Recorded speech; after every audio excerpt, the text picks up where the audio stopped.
राधे राधे। हिंदू धर्म में एकादशी का बहुत अधिक महत्व होता है। हर माह में 2 बार एकादशी पड़ती है, एक कृष्ण पक्ष में और एक शुक्ल पक्ष में। कार्तिक मास के शुक्ल पक्ष में पड़ने वाली एकादशी को देव उठनी एकादशी के नाम से जाना जाता है।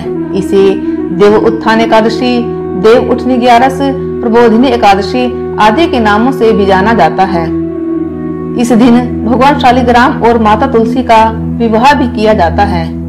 देव उठनी एकादशी व्रत कथा का पाठ करने से हर मनोकामना पूरी हो जाती है। आओ सुनते हैं देव उठनी एकादशी व्रत कथा।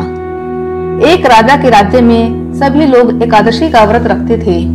प्रजा तथा नौकर चाकरों से लेकर पशुओं तक को एकादशी के दिन अन्न नहीं दिया जाता था।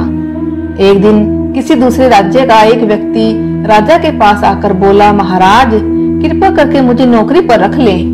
तब राजा ने उसके सामने एक शर्त रखी कि ठीक है रख लेते हैं, किंतु रोज तो तुम्हें खाने को सब कुछ मिलेगा पर एकादशी को अन्न नहीं मिलेगा। उस व्यक्ति ने उस समय हाँ कर ली, पर एकादशी के दिन जब उसे फलाहार का सामान दिया गया तो वह राजा के सामने जाकर गिड़गिड़ाने लगा, महाराज इससे मेरा पेट नहीं भरेगा, मैं भूखा ही मर जाऊंगा, मुझे अन्न दे दो। राजा ने उसे शर्त की बात याद दिलाई, पर वह अन्न छोड़ने को राजी नहीं हुआ।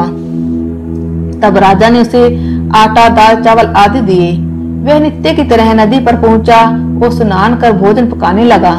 जब भोजन बन गया तो वह भगवान को बुलाने लगा, आओ भगवान भोजन तैयार है। उसके बुलाने पर पीताम्बर धारण किए भगवान चतुर्भुज रूप में आ पहुंचे और प्रेम से उसके साथ भोजन करने लगे।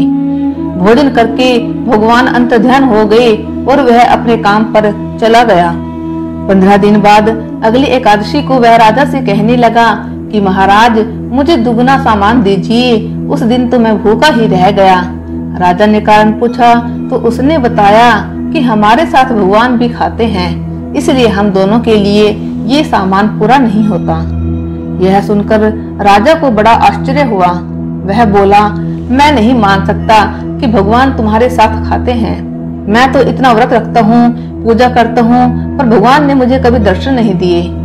राजा की बात सुनकर वह बोला, महाराज यदि विश्वास न हो तो साफ चलकर देख लें। राजा एक पेड़ के पीछे छिपकर बैठ गया। उस व्यक्ति ने भोजन बनाया तथा भगवान को शाम तक पुकारता रहा, परंतु भगवान न आए। अंत में उसने कहा, हे भगवान यदि आप नहीं आए तो मैं नदी में कूदकर प्राण त्याग दूंगा। लेकिन भगवान नहीं आए तो वह प्राण त्यागने के उद्देश्य से नदी की तरफ बढ़ा।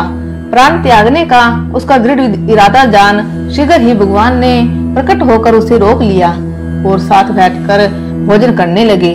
खा पी कर वे उसे अपने विमान में बिठाकर अपने धाम ले गए। यह देख राजा ने सोचा कि व्रत उपवास से तब तक कोई फायदा नहीं होता जब तक मन शुद्ध न हो। इससे राजा को ज्ञान मिला। वह भी मन से व्रत उपवास करने लगा और अंत में स्वर्ग को प्राप्त हुआ।